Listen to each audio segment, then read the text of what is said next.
protecting you from the dangers of the digital world,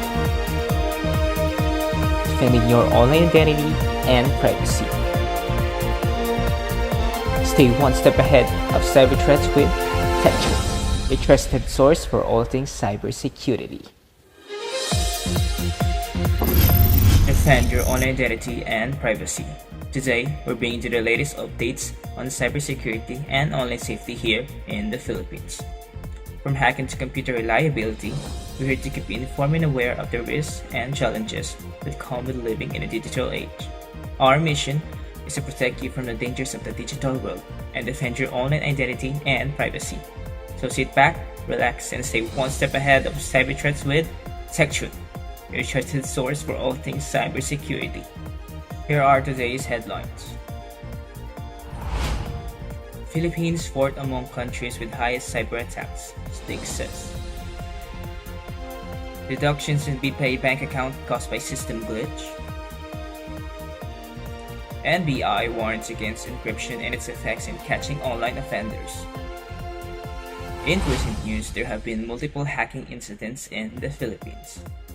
These include data breaches and cyber attacks that have impacted various individuals and organizations. On the line and giving us the latest update on the situation is Faith Espinas. Faith? The potential impact of hacking attacks can be devastating, including identity theft and financial losses. To protect yourself, make sure to use strong and unique passwords, keep your software and antivirus up to date, and avoid clicking on suspicious links.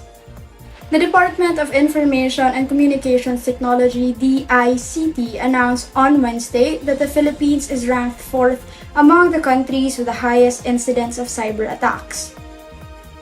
According to the report on 24 Oras, the Department of Information and Communication Technology (DICT) said that the Philippines experienced approximately 3,000 cyber attacks between the years 2020 and 2022.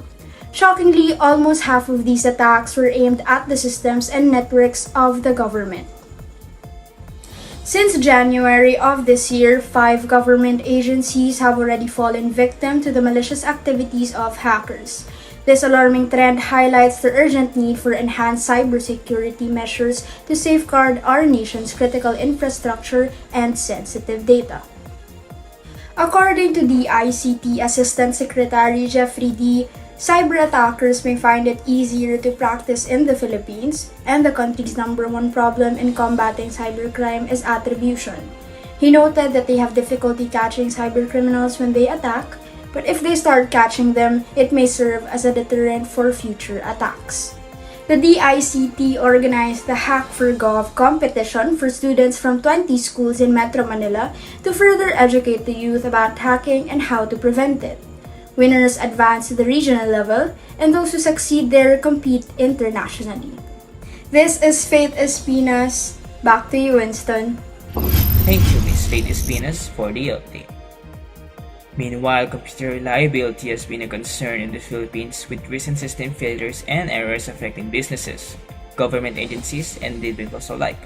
Such failures can result in loss of data and productivity and can be costly to recover from. Now let's go to our reporter on the ground, Ms. Hannah Pallier. Hannah? Even if there is a system failures, make sure to back up your data regularly, keep your hardware and software up to date, and implement proper security measures. On the morning of January 4, 2023, customers of the Bank of the Philippine Islands, a subsidiary of Ayala Group, were left alarmed by unauthorized deduction and transactions from their accounts. BPI is the third largest bank in the terms of assets. The bank explained that there was a system error that caused a glitch and affected multiple account holders.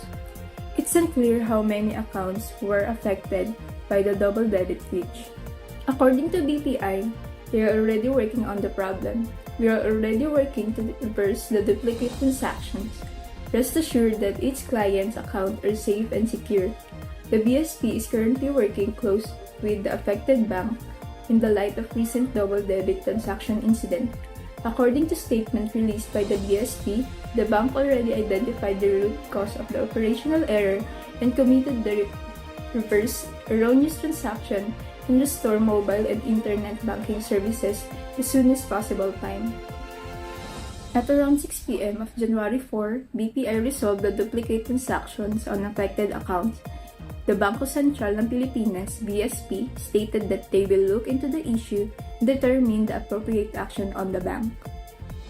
Also concerning computer reliability, on New Year's Day, hundreds of flights were cancelled and over 65,000 passengers were affected due to air traffic system failure at Ninoy Aquino International Airport NAIA in Metro Manila.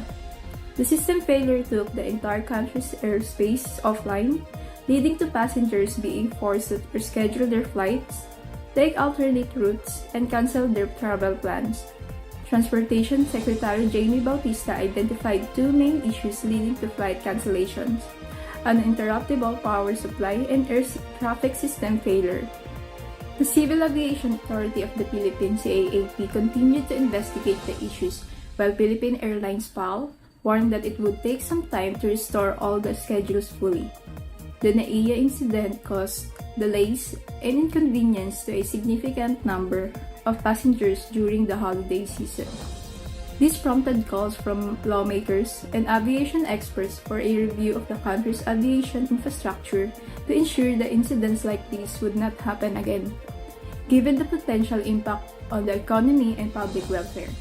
The Department of Transportation assured the public that they would be working on the solutions to prevent similar occurrences and that they were open to private sector's investment to improve the country's aviation infrastructure. This is Hannah Palier, returning the broadcast to you, Jason. In our recent headlines, NBI warns against encryption and its effects in catching online offenders. Another news will be reported after this break. The internet can be a dangerous place, especially for children and young people. Inappropriate content can have a negative impact on their mental and emotional health and can expose them to sexual predators. Joining us now live is Richard Christian Fair. Christian? Recently, there have been cases in the Philippines highlighting the need for parents and guardians to monitor their children's online activities. To keep your children safe, consider using parental control software, limit their screen time, and talk to them about online safety. The National Bureau of Investigation, or the NBI, and the Virtual Global Task Force, VGT, have expressed concern about some social media platforms' decision to implement end-to-end encryption, which may make it difficult to identify sexual offenders online, particularly against children. The VGT has warned that the worldwide incidence of child sexual abuse, or CSA, is growing, and the industry can help protect children online and report cases to law enforcement. The National Crime Agency of the United Kingdom serves as its chairman. End-to-end encryption ensures that only the sender and the recipient can read the messages, making it difficult for law enforcement agencies to detect online sexual offenses. However, it also creates a loophole that offenders can exploit, leading to an increase in CSA cases. According to VGT, the industry can help by developing and implementing child protection measures to prevent CSA on their platforms. These measures could include detecting and reporting abuse, enabling users to report abuse, and preventing known offenders from using the platforms. The NBI has reiterated the importance of protecting children online, calling for social media platforms to take responsibility for their role in preventing online sexual abuse. They also urge industry partners to implement major platform design decisions only alongside robust safety systems that protect children from online sexual abuse. The growing incidence of child sexual abuse, or CSA, worldwide requires the concerted efforts of all stakeholders, including governments, law enforcement agencies, and the private sector. The NBI and VGT have emphasized the need for collaboration to address the issue and protect children from the dangers of online sexual offenses. I, Christian Kerr, stay one step ahead of cyber threats with Tech Truth News. Thank you, Mr. Christian Fair. Breaking news: a high-profile case of plagiarism has been uncovered in the Philippines. The alleged perpetrator has been identified and the victims are seeking legal action. Going live to our reporter, Mrs. Aljan Dumagbit. Can you tell us about the current situation? Plagiarism is a serious offense that can have legal and ethical consequences, especially in academic and intellectual property context. To avoid plagiarism, make sure to properly cite your sources, use plagiarism checkers, and seek guidance from your teachers or supervisors. In a recent lawsuit, Ed Sheeran was charged with plagiarizing Marvin Gaye's 1973 song, Let's Get It On, in a court arrangement of his 2017 hit, Thinking Out Loud. According to the executors of Townsend, who worked with Gaye on the song, there were striking parallels and overt shared features between the two tunes, breaching their copyright. However, after a legal struggle, Sheeran emerged victorious and was cleared of any copyright violations. One crucial aspect of Sheeran's defense was the guitar playing, as he demonstrated to the court how he writes music. When the attorney prompted him to describe the inspiration behind Thinking Out Loud, he picked up the instrument and played the chords while singing the lyrics. Sheeran told the court that songwriting comes effortlessly to him and he can easily compose up to 9 songs a day. Sheeran's friend Amy Wadge, who co-wrote Thinking Out Loud with him, was the one who started experimenting with the chords and writing the lyrics. Sheeran played the song's chord and sang the line, "I'm singing out now," which later became "I'm thinking out loud," demonstrating to the judge how quickly he could attach the lyrics to a melody. He explained that he writes music, it's like phonetics, and he's not classically trained in anything, so he can read music, inspiration hits, and it just flows out of him. The trial began with Sheeran's expert musicologist claiming that Townsend's Let's Get It On, Sheeran's Thinking Out Loud, and the Australian import Georgie Girl all shared the same group. However, Sheeran won the lawsuit and the jury ruled in his favor. Sheeran angrily refuted claims that Let's Get It On was copied, and his attorneys stated that the song makes use of typical structures present in many mainstream songs. After the ruling, Sheeran spoke to the media and joked, "It looks like I'm not going to give up my job after all."